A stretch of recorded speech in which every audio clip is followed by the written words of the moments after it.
Queridos alumnos, queridas alumnas, ¿cómo están? Dios les bendiga. Bienvenidas y bienvenidos a su clase de Evangelios Sinópticos. Bueno, vamos a continuar con el tema o los temas que nos quedaron pendientes el día de ayer. Voy a compartir la pantalla y nos habíamos quedado, ¿verdad?, en cómo esta palabra evangelio a lo largo del Nuevo Testamento tiene distintos matices, ¿verdad? Entonces tenemos tres matices importantes que tiene esta palabra y que evidentemente nos ayuda a entender cómo hasta nuestros días el tema de considerar a Jesucristo como evangelio lo hemos traducido como una buena noticia, ¿verdad? Pero ha tenido un proceso muy interesante y lo vamos a ver. Entonces dijimos que hay tres momentos. Uno tiene que ver con Jesús, que anuncia la buena noticia, y recuerden que la buena noticia para un judío era la llegada del reino de Dios, y Jesús es lo que predica. Los discípulos después pasan a anunciar a Jesús, por lo tanto el anunciante, es decir, Jesús, pasa a ser el anunciado, es decir, su mensaje. Y finalmente, cómo se convierte en texto sagrado. Bueno, vamos a ver uno a uno, ¿les parece?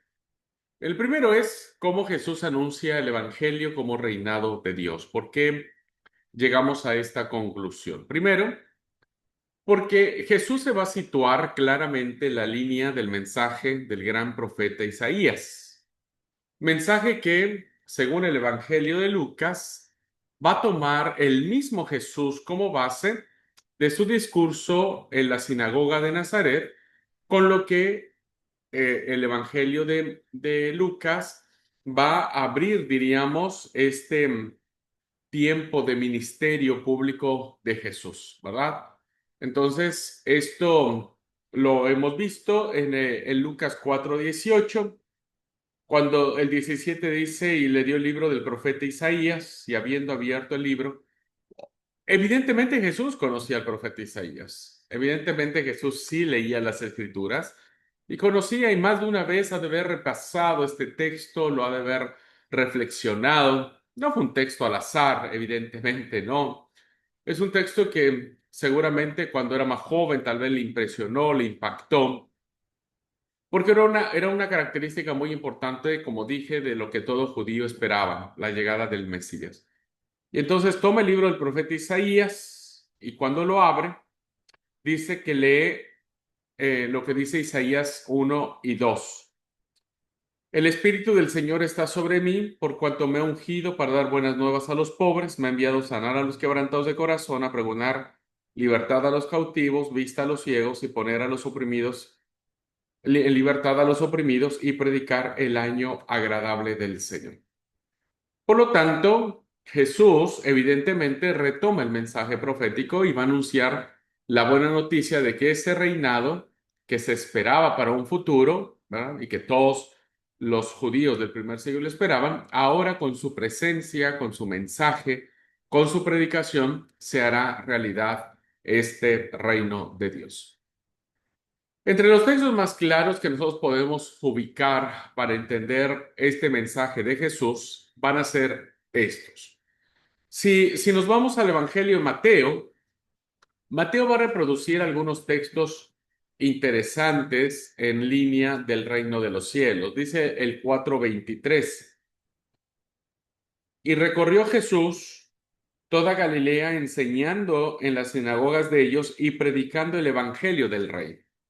El evangelio de Jesús no era él, ¿verdad? Nunca dijo, yo vengo a predicar mi evangelio, ¿verdad? Pues yo era el evangelio, decía Jesús. No, para él el evangelio era el reino, sanando toda enfermedad y toda dolencia en el pueblo. Más adelante, en el 9:35, dice, recorría Jesús todas las ciudades y aldeas, enseñando en las sinagogas de ellos y predicando el evangelio del reino. 11:5, Mateo lo volverá a enfatizar y dirá, los ciegos ven, los cojos andan, los leprosos son limpiados, los sordos oyen, los muertos son resucitados, y a los pobres es anunciado el evangelio. Recuerdan, muy en línea de lo que dijo el profeta Isaías. Y finalmente, Mateo vuelve a reiterar esta idea del reinado de Dios en la predicación de Jesús en el capítulo 24, versículo 14, que dice, y será predicado este evangelio del reino en todo el mundo para testimonio a todas las naciones y entonces vendrá el fin. Y será predicado este evangelio del reino en todo el mundo. Mateo, el evangelista Mateo, evidentemente entiende y comprende que en esta primera etapa Jesús identifica el evangelio, la buena noticia, con la llegada del reino de Yahvé, el reino de Jehová o el reino de Dios. Marcos lo dirá en el capítulo 1, versículo 14. Dice, desde que Juan fue encarcelado, Jesús vino a Galilea predicando el evangelio del reino de Dios. Toda la Galilea fue inundada por un mensaje. ¿Qué mensaje qué era este? El evangelio del reino de Dios. Lucas, al igual que Mateo, van a profundizar mucho más en esta perspectiva. Y Lucas en el capítulo 4, versículo 10 capítulo 4, versículos del 16 al 21, bueno, fue lo que leímos acerca del profeta Isaías. En el 7:22, Lucas reiterará y dirá, respondiendo Jesús les dijo, id, haced saber a Juan que lo que habéis visto y oído, los ciegos ven, los cojos andan, los leprosos son limpiados, los sordos oyen, los muertos son resucitados y a los pobres es anunciado el evangelio. En el capítulo 8, versículo 1, Lucas dice, aconteció después que Jesús iba por todas las ciudades y aldeas predicando y anunciando el evangelio del reino de Dios y los 12 iban con él. Y en el capítulo 16, versículo 16, Lucas volverá a enfatizar este sentido y dice, la ley y los profetas eran hasta Juan. Desde entonces el reino de Dios es anunciado y todos se esfuerzan por entrar en él, el reino de Dios. Pero también tres personajes importantísimos van a hacer eco de este mensaje de Jesús. Uno será Felipe, el otro será Pedro y el otro será Pablo.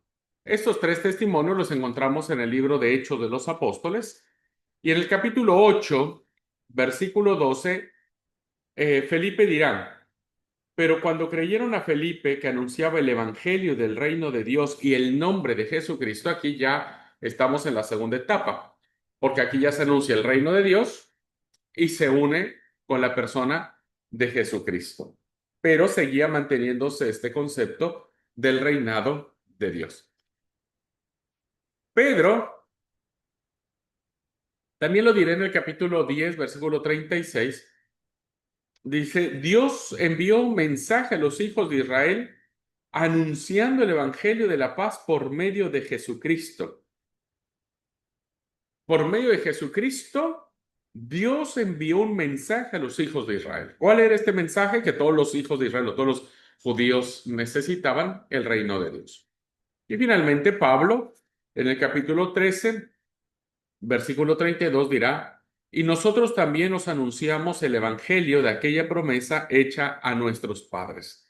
¿Cuál era ese evangelio hecho a los padres de Pablo, que eran cuando dice padres se refiere a sus antepasados, pues tiene que ver con los judíos y todo era o giraba en torno al reinado de Dios.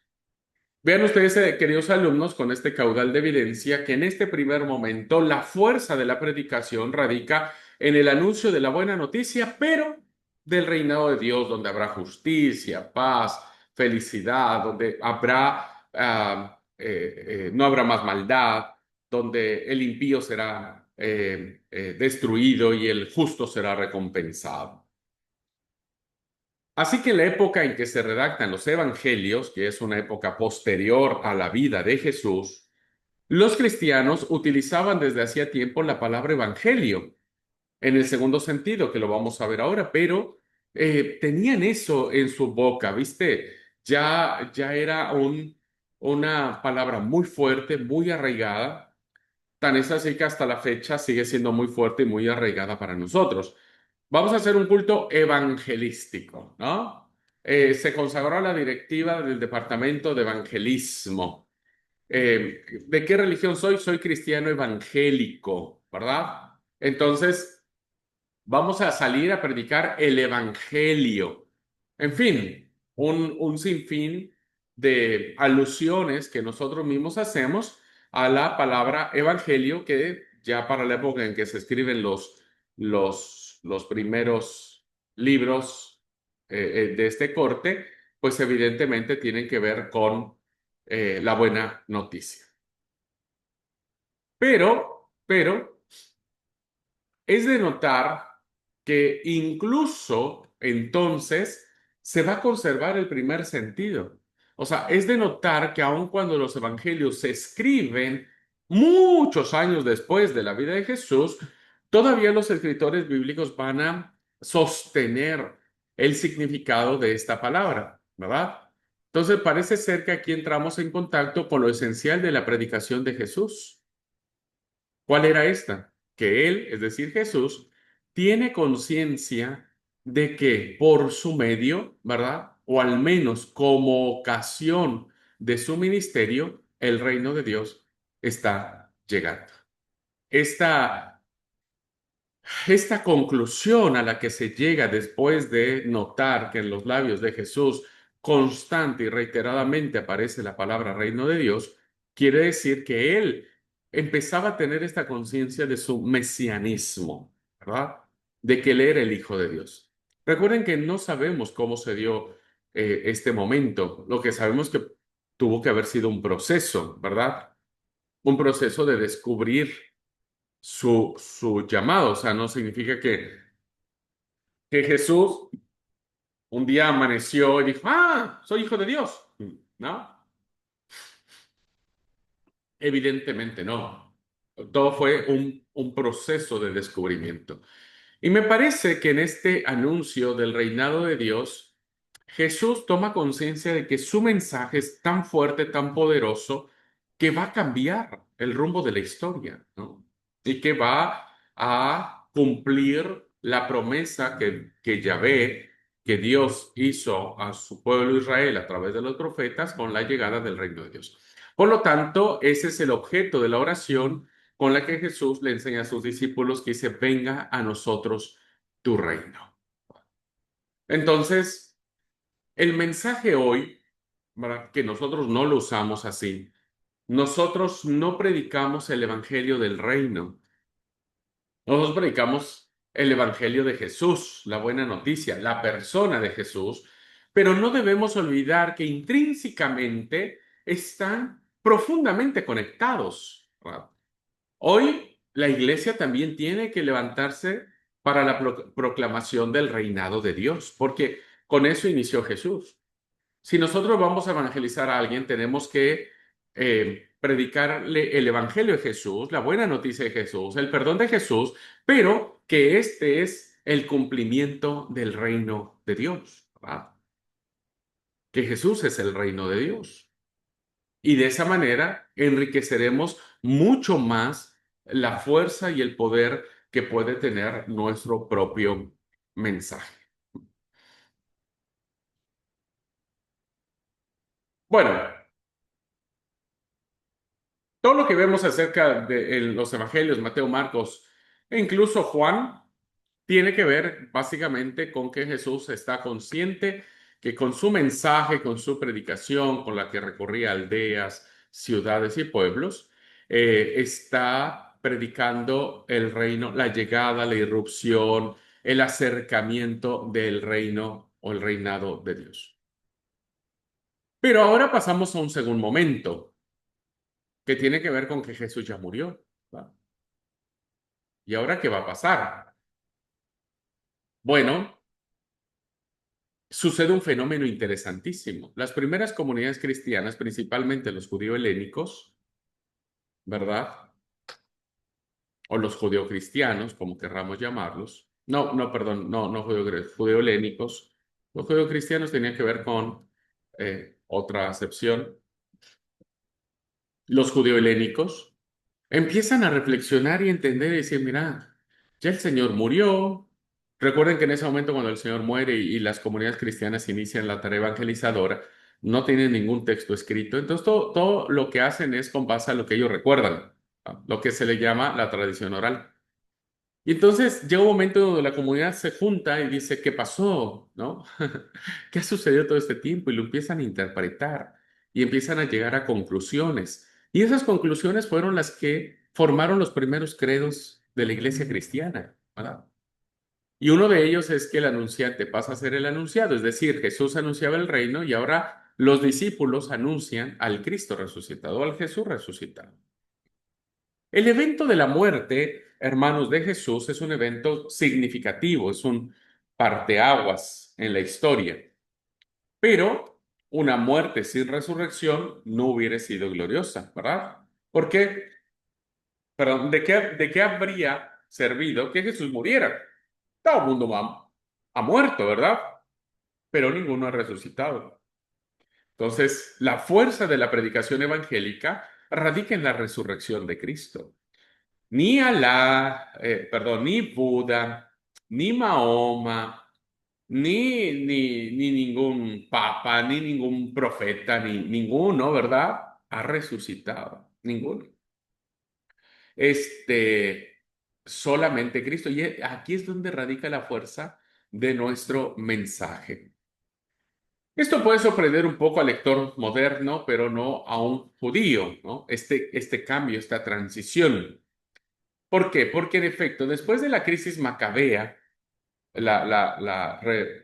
rebelión o la guerra de los macabeos que se lleva a cabo entre el 167 y 164 antes de Cristo, cuando luchan contra las políticas terroríficas de Antíoco IV Epífanes, algunas corrientes espirituales del judaísmo, cuando pasó todo eso, sucede lo mismo, empiezan a reflexionar y dicen, bueno, nos parece que debemos consolidar una doctrina que antes no estaba desarrollada claramente en el texto bíblico, ¿eh? Que tiene que ver con la resurrección de los muertos. Entonces, estas corrientes espirituales creían en la resurrección de los muertos y la esperaban como el acontecimiento que marcaría el final de los tiempos y la venida del reino de Dios. Es decir, con la resurrección, ¿verdad? Con la resurrección, evidentemente ayudaría a entender que el fin de los tiempos habría llegado y que finalmente la promesa anunciada por el profeta se cumpliría, que no era otra cosa más que, insisto, la irrupción del reino de Dios.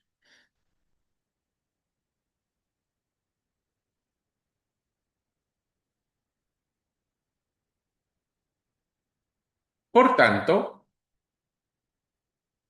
proclamar que alguien ha resucitado, que Dios ha resucitado a Jesús, equivale a proclamar que ha llegado el reino de Dios. Esta era la novedad. Si la marca fundamental o final era la resurrección, bueno, ahora predicar que Jesús había resucitado marcaba el inicio, ¿verdad? De la llegada del reino de Dios y que los últimos tiempos habrían comenzado.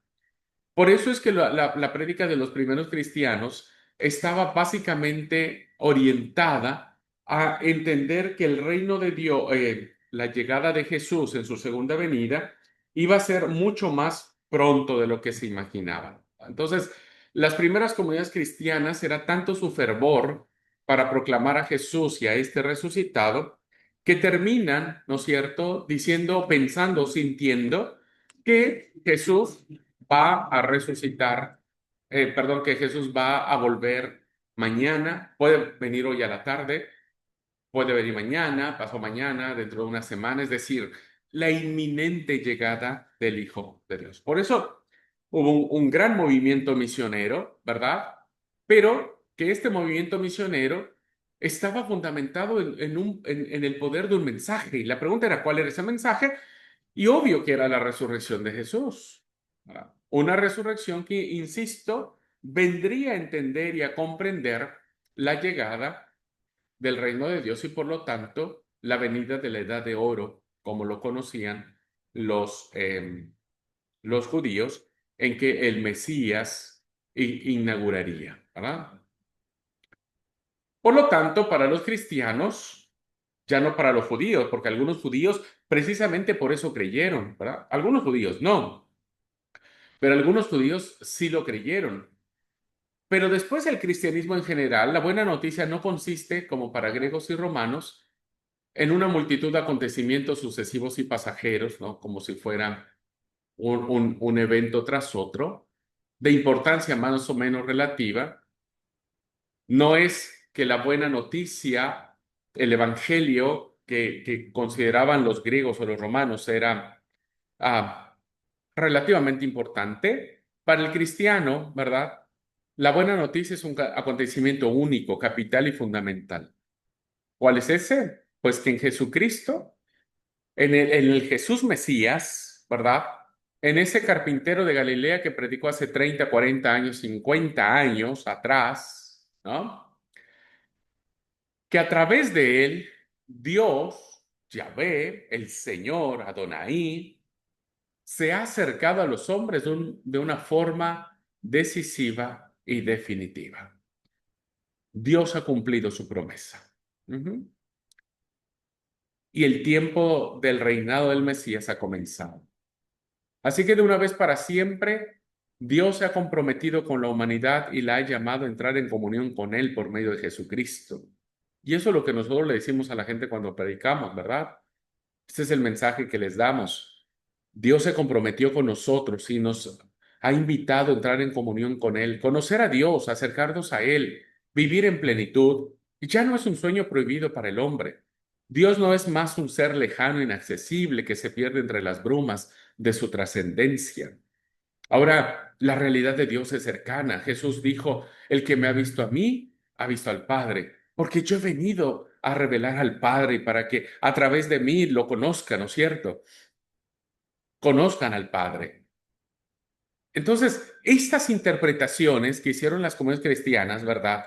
Les dio el valor, el coraje y la seguridad de que cuando se enfrentaran a alguien que los quisiera ridiculizar, que se enfrentaran con alguien que los quisiera menospreciar, ellos se mantendrían en la firme convicción de que Dios se acercó a nuestras vidas y lo hizo a través de Jesús el Cristo.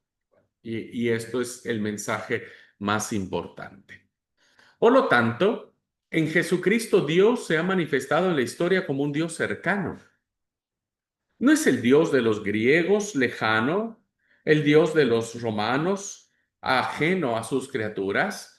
Dios es un Dios que se acerca, que se mete en la historia, que a su hijo le ponen pañales, ¿viste? De tela, evidentemente no había descartables como hoy los conocemos, pañales de tela, que no fueron tampoco almidonados y que no fueron tampoco perfumados. Era lo que María tenía en ese momento y que además tuvo que haber sido recostado en un pesebre. Bueno, este Dios que se mete en la historia del tiempo y del espacio con sus criaturas a través de Jesucristo, nos permite saberlo y sentirlo cercano. Este Dios al que los hombres de todos los tiempos pueden acercarse como hijos reconciliados, como hijos que no recibirán rechazo, que no recibirán reprimenda, ¿verdad? Sino hijos que han sido perdonados, aceptados, buscados, amados, hallados, encontrados. Por lo tanto, en Jesucristo, Dios ha realizado el proyecto más importante del cosmos, más importante de todos los tiempos, acercarse. El proyecto de acercarse ya que había sido desvelado en muchas maneras, que había sido anunciado de muchas formas por medio de los profetas. Hebreos 1:1 dice, Dios habiendo hablado de muchas formas, de muchas maneras, en otros tiempos a nuestros padres por medio de los profetas, es decir, ya hay un anuncio anterior, perdón, que viene arrastrándose a través del tiempo y que evidentemente representa la importancia del Dios que ahora Finalmente, en este punto de la historia, en el año 465 antes de Cristo, nace el Mesías, ¿verdad? Y termina siendo crucificado más o menos en el año 30, y que a partir de allí, ¿verdad? Se escribe la historia definitiva de Jesucristo, de Jesucristo como nuestro Salvador, como nuestro Señor. Tal es el único y exclusivo evangelio. Esta es la fuerza del cristianismo, esta es la fuerza de las primeras comunidades cristianas y esta es la fuerza que impulsa a la iglesia de hoy a el anuncio de la buena noticia. La única y exclusiva buena noticia, evangelión, evangelio, que cambia el curso de la historia y que transforma el sentido y los horizontes de cada existencia humana. El evento Jesús, ¿verdad? Ha transformado el mundo entero hasta hoy, ¿verdad? Y lo seguirá transformando, lo seguirá tocando, se seguirá alineando hacia ello. Por lo tanto, en este segundo momento, hermanos, vean cómo podemos entenderlo con mayor claridad. Dios envió, dice Hechos de los Apóstoles, capítulo 10, versículo 36. Dice Lucas, porque fue el que escribió el libro de Hechos, dice, Dios envió su mensaje a los hijos de Israel, anunciándoles, ya habíamos leído este texto, la buena noticia. Evangelizómenos, ¿verdad? Es la palabra en griega que utiliza Lucas. Envió Dios a los hijos de Israel una buena noticia por medio de Jesucristo, que es el Señor de todos. Así que el pasaje subrayado hace referencia a Isaías 52:7. Volvemos otra vez al Antiguo Testamento y el profeta Isaías dice en el capítulo 52, versículo 7, qué hermosos son sobre los montes los pies del que trae alegres nuevas, del que anuncia la paz. Esto esperaban los judíos y Pedro en la casa de Cornelio se lo hace recordar, ¿verdad? Dice, la paz de Jesucristo, que es el Señor de todos los hombres. Así que este versículo que leímos forma parte de un gran largo discurso de Pedro que pronuncia en la casa de Cornelio y que después de escuchar el mensaje dice la palabra que cayó repentinamente el Espíritu Santo sobre ellos y empezaron a ellos a vivir la experiencia del Espíritu, ¿verdad?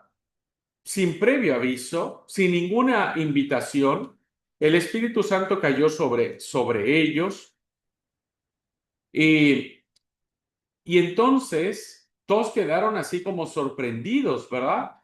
De que también a los paganos se les había dado el don del derramamiento del Espíritu Santo, que hablaban el don de lenguas, ¿verdad? Y entonces Pedro no tiene otra que decir, eh, ¿puede acaso alguno impedir el agua para que no sean bautizados estos que han recibido el Espíritu Santo igual que nosotros? Y es este mensaje, hermanos queridos, que abre el momento exacto en que nosotros entramos a escena, ¿verdad?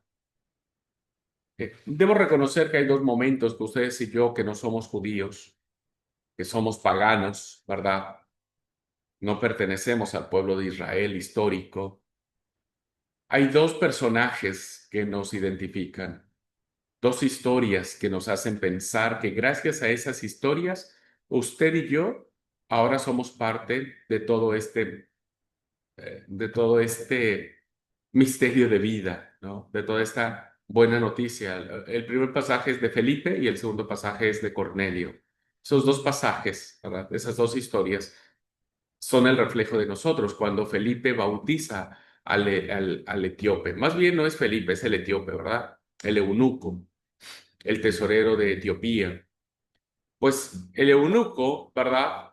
Y Cornelio son los dos personajes que nos representan y que gracias a ellos el mensaje llegó a nuestras vidas.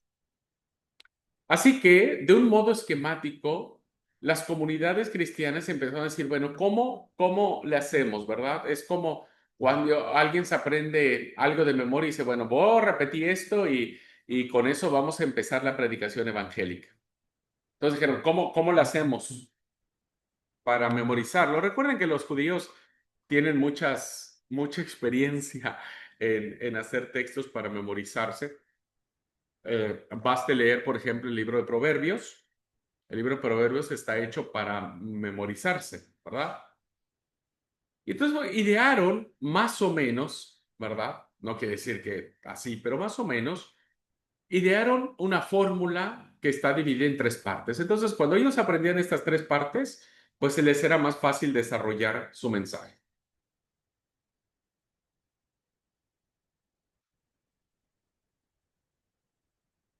¿Cómo construyeron este pequeño credo, esta pequeña fórmula de buena noticia? Bueno, lo primero que dijeron es, Dios intervino de una forma decisiva.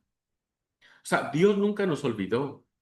Dios, el que creó todo, siempre ha estado pendiente de nosotros y Dios siempre va a cumplir su promesa. Y lo segundo es que lo hizo a través de Jesucristo. Él usó a su Hijo, ¿verdad? Envió a su Hijo para darnos a conocer este actuar de Dios, esta decisión de Dios. Juan 3:16 dice, porque de tal manera amó ¿quién? Dios al mundo, ¿verdad? Para que todo el que cree en Jesucristo no se pierda. O sea, Jesucristo es el único puente, ¿no? Y finalmente lo hizo porque nos ama, ¿verdad? Lo hizo porque piensa en nosotros. No porque vino a salvar una especie animal en extinción o algún vegetal que se estaba extinguiendo. No, vino a salvar a sus criaturas, a los que fuimos hechos a imagen y semejanza de Él. Por lo tanto, la intervención de Dios a través de Jesucristo lo hizo pensando en nosotros, ¿verdad? En nuestro favor. Bueno, estos tres elementos permitieron que la predicación cristiana se extendiera con mayor fuerza. Veamos el primero. ¿Por qué creían las comunidades cristianas de que Dios intervino de un modo decisivo, de una forma determinante?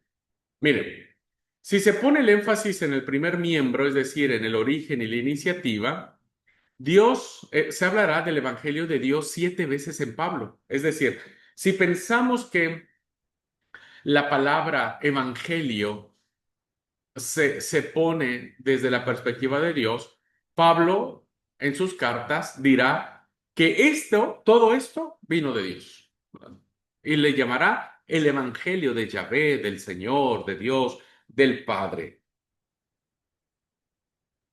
Si hablamos el segundo elemento en Jesucristo, si se subraya el segundo, es decir, que no es Dios, sino que el Evangelio representa a Jesucristo como medio, entonces Jesús es el rostro concreto, es la forma concreta, es el cuerpo concreto, es el hombre real, histórico y personal que tomó la intervención de Dios y entonces los autores bíblicos llamarán el Evangelio de Cristo, ¿verdad? Entonces, en algunas ocasiones dirán el Evangelio de Dios y en otras ocasiones lo dirán como el Evangelio de Cristo.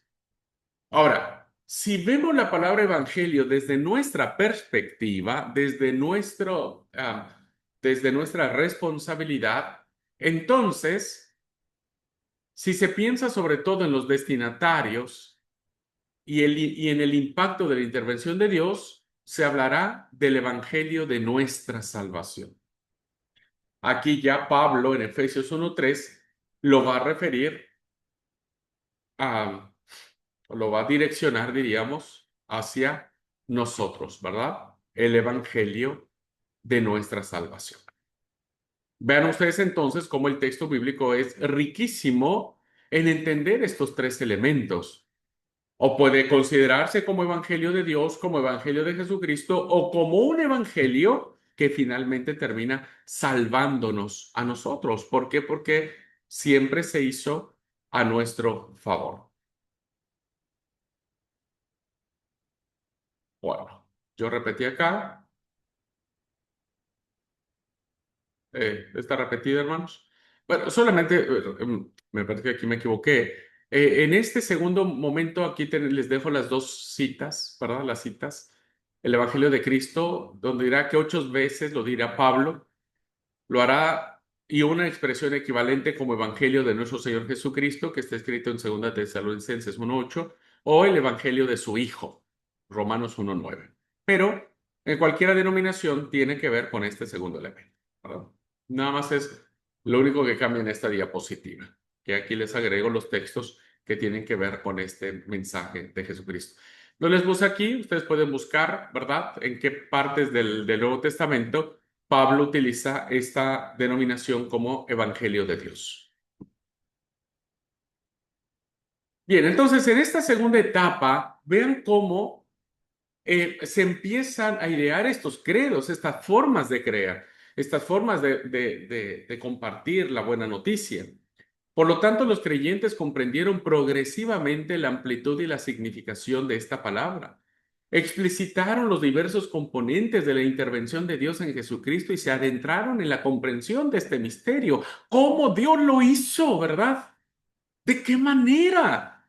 Entonces, empieza toda una emocionante aventura de encontrar las respuestas.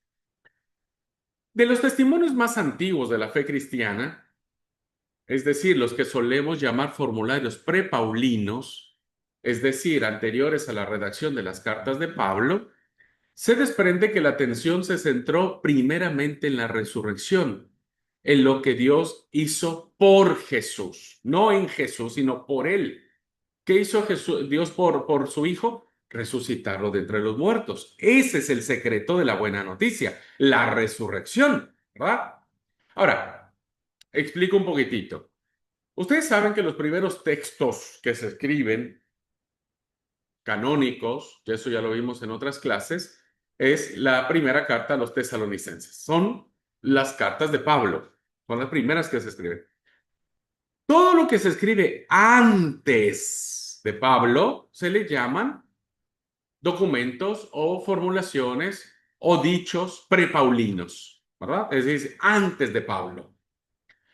Porque Pablo empieza a escribir en la década del 50 más o menos, ¿verdad? En la década del 50, 49-50, es decir, si Jesús muere en el 30 y Pablo, el primer escrito cristiano que tenemos es la primera carta de Tesalonicenses, que es en el 50, es decir, tenemos 20 años, ¿verdad? Tenemos 20 años en donde la predicación fue oral, donde la predicación fue eh, pasando de boca en boca.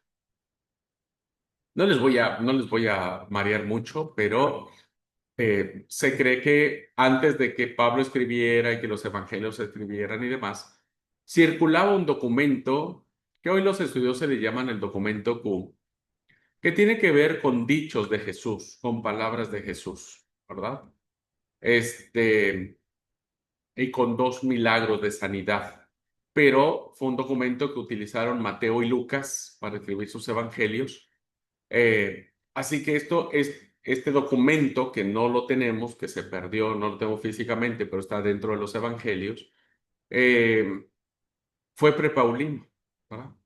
Se escribió. Así que es interesante saber qué pensaba la iglesia cristiana antes de que Pablo escribiera algo, ¿no? Antes de que cualquier autor de la Biblia escribiera algo. Y por lo que vemos en el rastreo de las declaraciones más primitivas, ¿no?, de esta comunidad de estos 20 años que les he mencionado, tenemos, por ejemplo, el mensaje que aparece después de que ha caído el derramamiento del Espíritu Santo en Pentecostés, en Jerusalén, cuando Jesús les dice a sus discípulos, vayan y esperen la promesa del Espíritu en Jerusalén. Bueno, en ese momento, donde se cree que todavía no se escribía nada, ya se decían estas palabras, ¿no? Dice, Dios resucitó a este Jesús y todos nosotros somos testigos. Dios ha constituido Señor y Mesías al mismo Jesús a quien vosotros crucificasteis. ¿Dónde radica el peso de la predicación en la resurrección? Y eso ya las comunidades cristianas lo entendieron y lo comprendieron perfectamente bien. Así que todo se aclaraba a la luz de la resurrección. La identidad de Jesús como Hijo de Dios, pues es que Dios lo levantó de entre los muertos. El sentido de su muerte es porque murió por nosotros, ¿verdad? Y el de su nueva condición es decir, Dios lo levantó, Dios lo constituyó ya como Señor y Mesías. Así que el Evangelio abarcaba así no solo lo que Dios hizo por Jesús, sino lo que hizo por nosotros mediante Jesús. ¿Qué hizo Dios? Pues no solamente resucitó a su Hijo Jesucristo, sino que lo hizo por nosotros. ¿Va? Para que esa promesa del reinado de Dios pueda cumplirse, debe haber vida nueva, vida distinta, vida eterna, que es la denominación con lo que se nombrará a esta etapa, ¿verdad? En el reinado de Dios, la vida eterna. Pues la resurrección será la base. Un testimonio de esto, que es muy antiguo, es un credo que Pablo cita al comienzo de Primera de los Corintios. ¿Va? Esto que nosotros vamos a leer, Pablo lo recibe en la tradición oral. Él no lo escribe, él no lo inventa, él simplemente lo escucha, lo piensa y lo escribe en su carta a los Corintios. Pero este es uno de los credos más antiguos que sabemos que la iglesia cristiana tenía. Dice, os recuerdo, hermanos, el evangelio que os prediqué. ¿Verdad? Aquí Pablo está hablando, dice, yo les he anunciado una buena noticia. Que el Mesías murió por nuestros pecados, como lo anunciaban las Escrituras. ¿Ven? Acá ya se le da un sentido a la muerte de Jesús. ¿Ya? Acá se le da un sentido a la muerte de Jesús. Jesús nunca dijo que él iba a morir por nuestros pecados. Él solamente dijo que tenía que cumplir la voluntad del Padre, ¿verdad? Pero ya las primeras comunidades cristianas dijeron, che, ¿por qué murió el Señor por nosotros? Porque éramos pecadores. Ah, mira vos. Y entonces lo fundamentan en las Escrituras. Sabemos que las Escrituras son el Antiguo Testamento. Que fue sepultado, murió, lo sepultaron, y que resucitó al tercer día, como lo anunciaban las Escrituras, que se apareció a Pedro y más tarde a los 12. Este credo, hermanos, de resucitar al tercer día, como lo anunciaban las Escrituras, pues evidentemente planteaba ya una interpretación, ¿verdad? ¿Por qué muere el Señor? Por nuestros pecados. ¿Fue sepultado? ¿Quedó en la sepultura? No. Fue resucitado al tercer día, como las escrituras señalaban. Entonces, todo estaba diseñado por Dios, todo se había dicho desde la antigüedad. Así que para Pablo, el contenido esencial del Evangelio se reduce a esto, al misterio pascual, esa última cena que el Señor tiene, a la muerte y la resurrección de Jesús. Por eso Pablo, hermanos, cuando ustedes ven sus cartas, él no habla sobre la vida de Jesús. No nos cuenta de su encuentro con la samaritana, no nos cuenta cuando Jesús calma la tempestad, no nos cuenta cuando Jesús alimenta a los 5,000, no nos cuenta nada de eso. Ni siquiera nos cuenta el nacimiento de Jesús, porque para Pablo, ¿verdad? Para Pablo, el evangelio se centraba no en la persona de Jesús, sino en el cumplimiento del propósito de Jesús. Y por lo tanto, ustedes y yo vemos que en las cartas de Pablo encontramos a muchas ideas que tienen que ver con el Jesús que muere y que resucita, ¿verdad? Es decir, para Pablo, lo más importante en su mensaje es el Cristo resucitado. Y así lo va a expresar Pablo. Pablo va a expresar a Cristo resucitado. Pero también esto se iluminaría a la luz de la resurrección, pues esta era el sí de Dios a lo que Jesús había vivido. Es decir, no es que Pablo menosprecie la vida de Jesús, por supuesto que no. Claro que era importante, claro que se la habían contado, porque no había ningún evangelio todavía que le contara cómo fue la vida del Señor. Pero seguramente Pedro le ha de haber contado cómo habría sido el Señor, ¿no es cierto? Entonces, lo que Pablo está diciendo es que él no usa nada de la vida de Jesús, sino él dice, la muerte y la resurrección de Jesús, principalmente la resurrección, él fue el respaldo que Dios le dio a la vida de Jesús, al mensaje de Jesús. Así que todo tiene importancia, ¿verdad? Todo tiene importancia. Lo que un pequeño grupo de discípulos había presentido antes de la Pascua, y la muerte había parecido desmentir por un momento, ahora parecía desvelado. Es decir, Jesús antes de que muriera, según los evangelistas o los evangelios, nos dice que por lo menos 3 veces les dijo que era necesario que el Hijo del Hombre padeciese, fuese azotado, entregado a los escribas, a los fariseos, etcétera, y ser muerto, pero que al tercer día resucitaría. Cuando el Señor muere, parece ser que eso como que entra en duda, ¿viste? Porque ya ven al Señor en la cruz, ya murió, ya lo sepultaron y ahora quedaron los discípulos ahí como diciendo, y ahora 3 días tuvieron que esperar. Pero ya cuando el Señor resucitó, ahora ya no hay duda alguna, ¿verdad? Ahora hay el pleno cumplimiento de que lo que Jesús anunció se ha cumplido. Poco a poco, reflexionando sobre los hechos pasados, se comprendía cada vez mejor el sentido de la misión de Jesús. Poco a poco. Lo fueron entendiendo y dijeron, ahora entendemos por qué Jesús dijo tal cosa, ahora entendemos por qué Jesús dijo tal otra cosa. Así que en lo que él había vivido, hecho o dicho, se reconocía el contenido del Evangelio, es decir, la intervención de Dios en favor de los hombres por medio de Jesucristo. Así que finalmente, las reflexiones cristianas, las reflexiones de las primeras comunidades dentro de las primeras 2 décadas después de que Jesús murió y resucitó, ¿verdad? Llegan incluso hasta la preexistencia. Empezaron a considerar que Jesús era eterno, ¿verdad? Hasta el estadio anterior a la manifestación del Evangelio, es decir, antes de que Él se revelara en carne, Él ya existía. Y Juan 1:1 nos lo plantea, al principio ya existía la palabra se dirigía a Dios y la palabra era Dios. Entonces, ya hay una clara conciencia a finales del primer siglo, cuando Juan escribe, que Jesús, ¿verdad? Es eterno, es Dios. Y esto ha, evidentemente, queridos alumnos, revolucionado, fortalecido, sostenido la fe cristiana durante más de 2000 años. No así los egipcios, no así los griegos, no así los romanos, no así muchas otras culturas milenarias, ¿no? La fe cristiana es la única que se ha sostenido a través de los tiempos basándose en que Jesús es Dios, estaba con Dios, ¿verdad? Que fue enviado por el Padre a morir por nosotros, por nuestros pecados, porque Dios se quería sentir cercano, deseaba, necesitaba sentirse cercano a nosotros.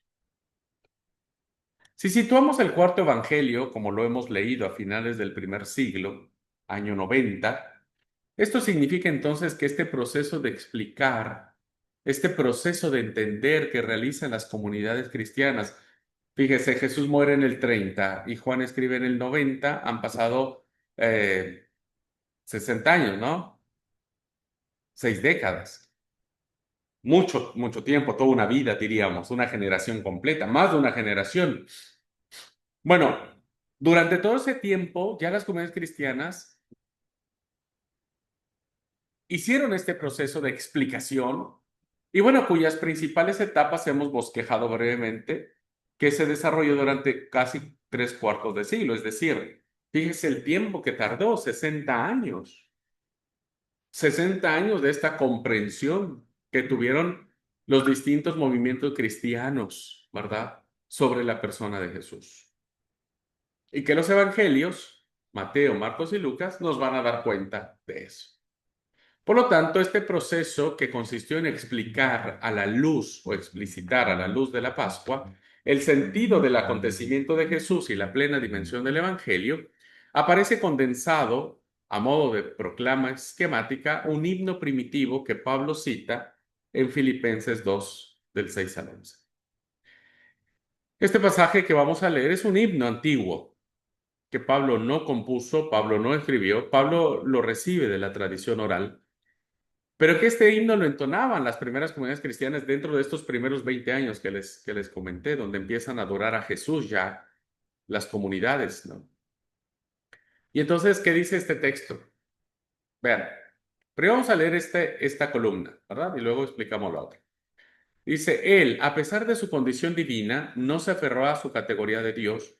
Al contrario, se despojó de su rango y tomó la condición de esclavo, haciéndose uno de tantos. Así presentándose como simple hombre, se bajó, obedeciendo hasta la muerte y muerte de cruz. Por eso Dios lo encumbró sobre todo y le concedió el título que sobrepasa todo título.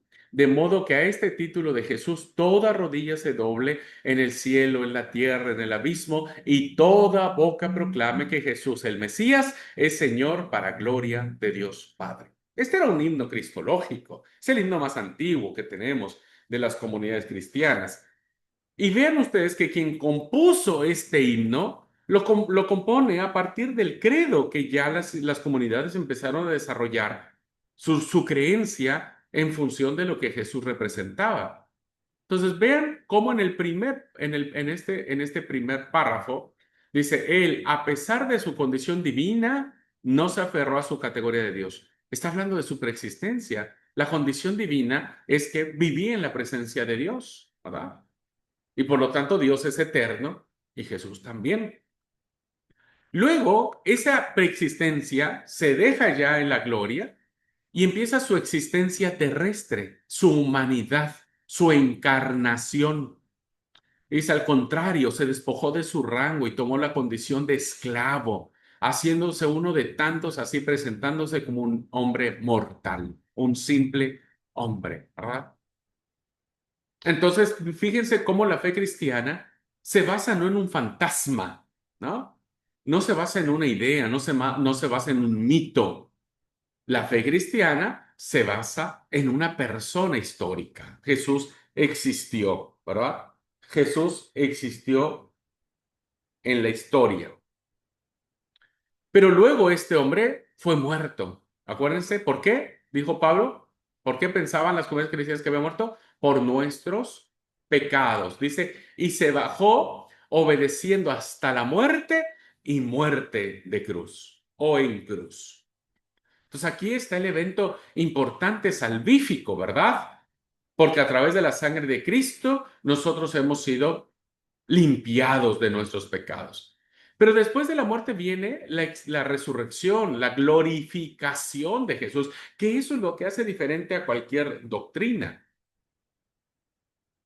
Dice, por eso Dios lo encumbró, lo exaltó, dice la versión Reina Valera, sobre todo y le concedió el título que sobrepasa todo título. ¿Quién lo resucita? El Señor, ¿verdad? Lo exalta, no lo deja en la muerte, lo resucita y le concede un título que es sobre todo nombre, dice Reina Valera. Y actualmente entonces, fíjense, ya Jesús en este momento de este párrafo, recuerden que Jesús ya no está, ya ascendió a los cielos hace algunos años, ¿verdad? No está físicamente, pero la iglesia lo considera ya Dios. Dice, de modo que a este título de Jesús, este nombre de Jesús, toda rodilla se doble, adoración. Si esto, hermanos, si Jesús no fuera Dios, estaríamos atentando contra el primero y el segundo mandamiento de los 10 mandamientos, ¿no? No tendrás dioses ajenos delante de mí, ¿verdad? Dice el primer mandamiento. No te harás imagen de ninguna semejanza de lo que está arriba en los cielos, ni debajo de la tierra, ni debajo de las aguas de la tierra. No te inclinarás a ella, ni las honrarás, porque yo soy Jehová tu Dios. Si Jesús no era Dios, entonces las comunidades cristianas y nosotros mismos estaríamos cometiendo un gran pecado contra los dos primeros mandamientos de la ley de Dios. Pero al ser Jesús Dios, Él merece toda gloria, todo honor. humillarnos ante Él, doblar nuestras rodillas. Y entonces se le da el poder en el cielo, en la tierra, en el abismo. Y toda lengua o boca proclame que Jesús. Vean la composición de los nombres que hace la iglesia primitiva. Que Jesús le sigue manteniendo este nombre con el que se conoció históricamente, ¿verdad? Así lo llamaba su mamá, sus hermanos, sus amigos, sus compinches, Jesús. Pero recuerden que Jesús significa Salvador. Luego dice el Mesías. ¿Qué es el Mesías? Pues es el ungido de Yahvé, el que iba a inaugurar el reinado de Dios, ¿verdad? Es el siervo de Jehová. Y luego le dice que es Señor. Esta palabra Señor, queridos hermanos, miren, cuando los traductores de la Biblia griega hacen su trabajo, y válgase la redundancia, de traducir del hebreo al griego, ellos no usan el nombre de Dios que en el texto hebreo viene con las 4 mayúsculas, ¿verdad? El famoso tetragramatón, sino que ellos traducen el nombre divino de Dios como Kyrios. Entonces, todas las veces que en el texto hebreo aparecía el nombre divino de Dios, los traductores de la Biblia griega no ponen ese nombre, sino lo traducen en un término griego llamado Kyrios, que significa Señor. Entonces, en la Biblia griega, todas las veces que leamos la palabra Kyrios o la palabra Señor, se está refiriendo a Yahvé, a Dios, ¿verdad? Entonces, que las comunidades cristianas le concedan este título de Señor, pues evidentemente lo exalta al rango de divinidad. Ellos creían que Jesús efectivamente era Dios. Entonces, vean cómo, queridos alumnos, las comunidades cristianas, bajo la guianza del Espíritu Santo, sin duda alguna, empezaron a defender su propio credo y su propia forma de predicación en la buena noticia y lo dividen en estas 5 partes.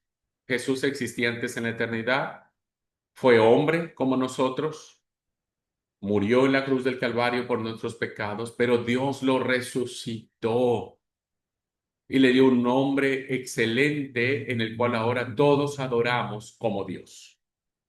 O sea, para nosotros quizás esto ya no tendría mucho sentido, o sea, no nos asombraría tanto como lo fue para las comunidades cristianas, porque bueno, pues evidentemente no nos lo plantea así, pero porque ya sabemos muchas cosas, pero las primeras comunidades no lo sabían, entonces para ellos fue una novedad impresionante, maravillosa, única, especial, que insisto, fue tan fuerte esto que fue lo que les impulsó a ir por todo el Imperio Romano predicando el Evangelio del Señor. Así que todo lo que precede a la resurrección de Jesús, su muerte, su existencia terrestre, su preexistencia, si todo lo que es antes de Jesús, o lo que sigue, como fue la exaltación en la gloria, la donación del Espíritu, el da su Espíritu, y el retorno final de Cristo, es de respecto de su segunda venida, preguntaríamos, ¿no son acontecimientos, entre comillas, que pueden constituir otras tantas buenas noticias y dar lugar a varios evangelios? O sea, son muchas cosas, ¿no? Como que cada una sería una buena noticia, ¿no? La preexistencia, una buena noticia, su muerte, buena noticia. Habría muchos evangelios, muchas buenas noticias, pequeñitas, pero al fin y al cabo buenas noticias. Pero los primeros cristianos no lo vieron así. No consideraron que todo era separado. Ellos consideraron que todo era eh, unitario. Para ellos, todo aparecía unificado en la referencia de Dios, de Dios.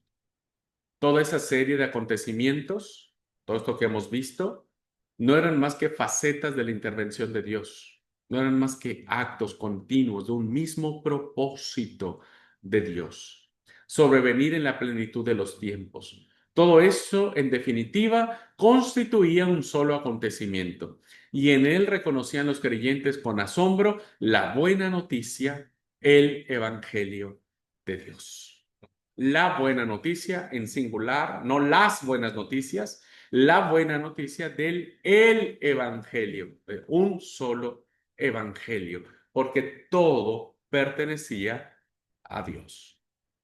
Todo vino por Dios, hermanos, y a Él se ha dado la gloria y la gratitud por lo que ha hecho por nosotros.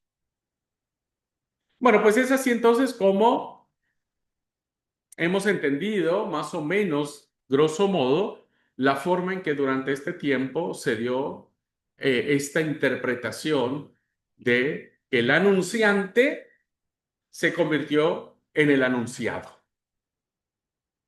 Pero todo esto que vimos durante 20 años, que no sabemos mucho, porque no hay nada escrito, del 30 al 50, eh, el tercer momento en el que se utiliza la palabra evangelio tiene que ver con, con algo escrito, ¿verdad? ¿Cómo comienza Marcos 1:1? Bueno, así como se los he recitado, comienzo del evangelio de Jesucristo, referente a Jesucristo, el Hijo de Dios. Bueno, es difícil imaginar la novedad que suponía esta frase de Marcos, ya hablando del libro que tenemos escrito. ¿Por qué? Porque hasta entonces se proclamaba el evangelio oralmente. Todos iban aquí a una ciudad, a un pueblo como lo hacía Jesús, pero ahora ya podía leerse, ya podía decir, para. Hay un escrito que alguien escribió y te va a explicar mejor esto. La transmisión de la enseñanza corría a cargo de testigos vivos, los que escucharon, los que vieron, principalmente los apóstoles, profetas, doctores, ancianos, presbíteros, menos preocupados por citar exactamente las palabras de Jesús. O sea, no se preocupan tanto decir, che, pero así dijo, no sé, pero esa es la idea de lo que Jesús quiso decir. Recuerda que era una tradición oral. Y entonces ellos lo que les interesaba era aplicarle esas verdades, esos principios de Jesús a las comunidades cristianas.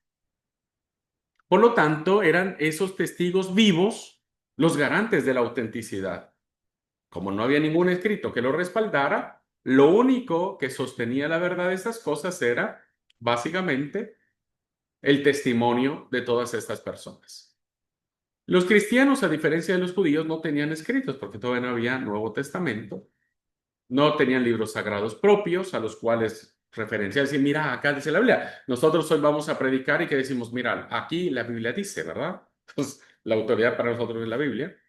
Así que sus únicos libros eran las Escrituras, que era el Antiguo Testamento para nosotros. Pero el testimonio es, yo vi, yo escuché, yo estuve, bueno, eso hacía que tuviera mucha más fuerza el Evangelio. Por eso, al escribir un evangelio, un libro como tal, Marcos va a introducir una novedad porque la va a poner por escrito. Y tenemos noticia por la tradición de la perplejidad que causó esta iniciativa entre los testigos supervivientes. O sea, causó un revuelo saber que alguien se haya atrevido a poner por escrito las palabras de Jesús, porque recuerden, cuando algo se pone por escrito, se fija su sentido. Vean lo que dice Eusebio de Cesarea en su libro Historia Eclesiástica que se terminó en el siglo IV, es decir, en el año 325. Y Eusebio de Cesarea va a citar uno de los escritos más antiguos que tenía el conocimiento de un padre de la iglesia llamado Clemente de Alejandría, que él vivió a mediados del siglo II, 150, y muere en el 215. Quien cita, fíjense, quien cita la tradición de los antiguos presbíteros sobre la redacción de los evangelios. Entonces, hay como una opinión entre esta generación de alumnos. Un segundo, por favor.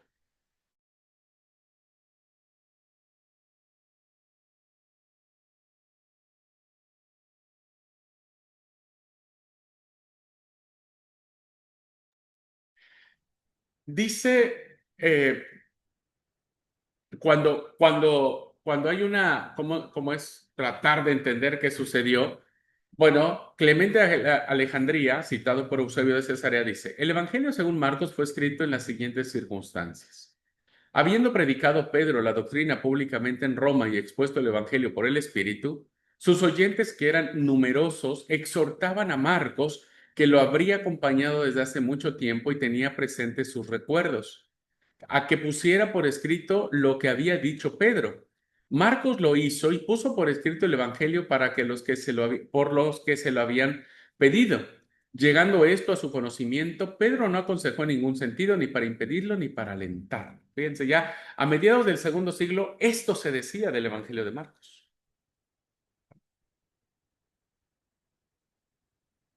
Así que subrayemos particularmente en este testimonio la perplejidad de Pedro ante la iniciativa de Marcos. Es decir, cuando Pedro tuvo el escrito, dice Clemente de Alejandría, es la tradición de la iglesia, ¿verdad? No aconsejó en ningún sentido, ni para impedirlo, es decir, no, che, vos no hagas esto porque no sé, pero tampoco, oh, mira, qué lindo, vamos a publicarlo, pues tampoco. Bueno, esta cita la voy a retomar más y la voy a explicar con mayor calma cuando veamos el Evangelio de Marcos. Entonces, al reunir los diversos elementos aportados por la tradición, principalmente la tradición oral, y principalmente van a unir a Marcos con Pedro, pues imagínense Pedro que se conoció la mayoría de las cosas del Señor, va a organizar una historia de Jesús. Así que Marcos abre el camino a un género literario nuevo que apenas tiene equivalente en otras literaturas. No hay otras literaturas en otras culturas que se asemejen al coloso de el libro de Marcos, ¿verdad? No hay. Entonces, a partir de entonces se van a componer muchos evangelios, pero el sentido cristiano realizará una selección entre ellos y se quedará solo con cuatro, porque hay otros evangelios gnósticos. Eso creo que ya lo vimos en alguna clase. Por lo tanto, esta innovación correspondía a una necesidad. ¿Por qué Marcos toma la iniciativa de escribir? No hay ninguna indicación de que el Espíritu de Dios le haya dicho, che, escribí como se hacía antes con los profetas, ¿verdad? Dios sí le decía a los profetas, escribí esta visión o esta profecía. Acá no. Entendemos que es una iniciativa de Marcos. ¿Por qué? Porque, bueno, los testigos auténticos con los que se basaba la fuerza de la predicación cristiana de las primeras décadas, pues comenzaron a desaparecer, empezaron a morir. Entonces su testimonio se pasaba a los hijos y luego a los nietos, pero ya perdía su fuerza. También frente a las numerosas interpretaciones, a veces divergentes, que se daban al pensamiento de Jesús, porque todos tiraron para cualquier lado, ¿viste? O sea, todos dijeron, no, yo creo que Jesús dijo esto por esto. No, yo pienso que digo, no, yo pienso, y cada uno daba para cualquier lado. Entonces Marco dice, no, para, necesitamos ponernos de acuerdo y dejar una historia como debe ser. Y entonces Marcos escribe con un fin teológico. Así que se hacía necesario procurar unas garantías y asegurar sus raíces en el pasado de Jesús.